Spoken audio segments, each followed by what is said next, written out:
Thank you for joining us for Ask a Therapist, the Blue Cross Blue Shield of South Carolina series in which we speak with mental health professionals about issues many people face every day.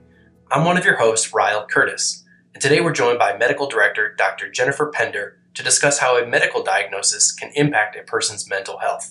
Thank you so much for joining us today. Our first question is around medical diagnosis and mental health. Is it common for medical diagnosis like cancer or diabetes to impact a person's mental health? And if so, how? Thanks. That's a great question. I think, as someone has said before, whatever is old becomes new again. And I appreciate that we're starting to see mind and body connections between physical and mental health. But even the ancient Greeks thought that if you can heal your mind, then you'd be in a healthy body. So physical health and mental health are interconnected and interdependent. So depression, cardiovascular disease, they have correlations with depression and anxiety, and even with one or the other. Sometimes we can not know if it's the egg or the chicken or the egg with some of them. Depression can be a specific risk factor for cardiovascular disease, so much so that it's listed by the American Heart Association. Diabetes, if you can reduce someone's anxiety and depression with their diabetes, it's shown to reduce their overall hemoglobin A1C.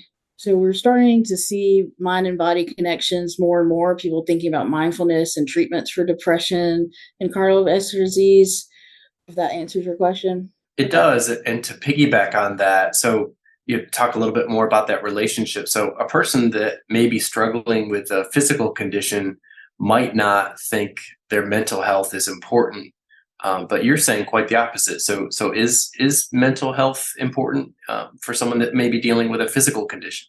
Absolutely. So the brain controls everything. People forget that sometimes, and we separate our head from our body, but our brain controls everything. And so super stress over time can increase our risk for cardiovascular disease, social isolation and loneliness. People have seen that with COVID recently, and that in itself can increase our risk for heart attack and stroke. So American Society of Family Practitioners, as well as generally like CMS and other national agencies, have moved that primary care physicians screen for mental health issues. They have what's called a PHQ-9, and people might have been seeing this when they go to their primary care physician, and that's monitoring for stress and depression. And they'll get that screening at all their appointments. If there's elevated risk, then they might be referred to a counselor. But it's become popular and widely understood that to treat someone's physical health, you also need to address their mental health. Do only life-threatening illness diagnosis impact mental health, or are there more common medical diagnoses that can cause mental health issues? Certainly things like cancer, diabetes, major cardiovascular disease are contributed and related to mental health issues related to the stress. But even minor things, some people feel like just pain in general, arthritis, fatigue in general, sleep problems, all related to mental health issues. Actually, the number one treatment for sleep problems is a therapy. It's not a medication. It's called cognitive behavioral therapy and insomnia. We utilize that in several of the places I worked as our primary treatment instead of going with a medication. So yes, cancer, diabetes, heart attacks, and strokes can be directly correlated with some anxiety and depression, but as well as just everyday symptoms that you might see someone come into your primary care office with: fatigue, sleep difficulties. Mental health concerns should also be screened at that time. That makes a ton of sense. Are there certain individuals who may be more susceptible to post-diagnosis mental health issues? We think that people who've already had some predisposition to depression or anxiety will benefit more from that intervention post some other medical diagnosis. However, we can't say quite sure at this time. but that is the understanding, is that if you already have some issues, mental health related, that once you have a medical illness that can contribute to your day-to-day stress, that can worsen some of your depression, anxiety symptoms. Again, that is our understanding, but we're not quite clear how that works. What are some reasons people with medical conditions might have mental health challenges? Well, think about someone with a new onset of diabetes, for example. They have to get in the habit of probably checking their blood sugars, which for some people, they can have some phobias of needles, and then the stress of that number, having to go to the doctor more frequently, feeling more fatigued, being concerned about what they're eating, obsessing and stressing over that. So when you have a chronic condition like diabetes, the things you need to do to take care of that can overwhelm your coping sometimes.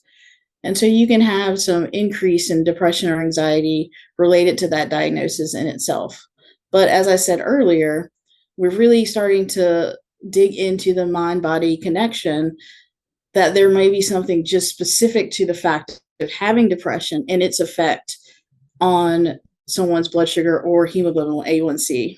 As I stated before, there's been some data out there that says yoga in itself or more mindfulness practices can reduce someone's hemoglobin A1C regardless of what medicine they've been on or been changed. So the stress level is probably the number one reason that new diagnoses can affect the anxiety or depression of a person. Where can people go to get help if they're struggling after a diagnosis? I would suggest going with the physician that you're working with. If you feel more comfortable with your primary care physician, reaching out to them. There is some difficulty in finding mental health practitioners now, and I know that can be frustrating at times, especially as we've gone through COVID. The crisis of loneliness has spiked the number of people with anxiety and depression, so it's overwhelmed our system. But I suggest people start with their treating physician or whatever medical condition that is, or if they have a better relationship or close relationship with their primary care physician, usually they have some information in their towns or cities of people they feel like they can refer to. During COVID, we also saw an explosion of telehealth or telemedicine. So there's several telehealth companies that specialize in mental health conditions. You might have seen them on the news or their commercials during the Super Bowl. I think there was one. So that may be one place that you can find the help that you need. I'd love to continue that conversation along the lines of getting help post-diagnosis. I understand there are support groups for some people with a medical diagnosis. Are these types of groups effective or helpful? Yes, we found that support groups in general seem to really help. And I think it goes back to that loneliness. That has become, or social isolation and loneliness has become one of the factors, especially since COVID, that maybe we hadn't thought of before, of how just being and feeling isolated and feeling cut off from people can worsen our mental as well as physical health. So having that support and having that support group seems to help with our optimism, helps to improve resiliency, helps to improve hope. And optimism in itself seems to decrease depression, even when you relate it to cardiovascular disease. It seems that optimistic people seem to live longer. So having those support groups builds on that resiliency, which then improves our optimism overall. Now, I can't tell you about the data of just specific diagnosis, but generally support groups help the caregivers of people as well as the person themselves. I want to thank Dr. Jennifer Pender for joining us today. We hope this discussion can help you or someone you know. Blue Cross Blue Shield of South Carolina members can call the phone number located on the back of their insurance card for mental health resources. We hope you'll join us again for our next Ask a Therapist discussion.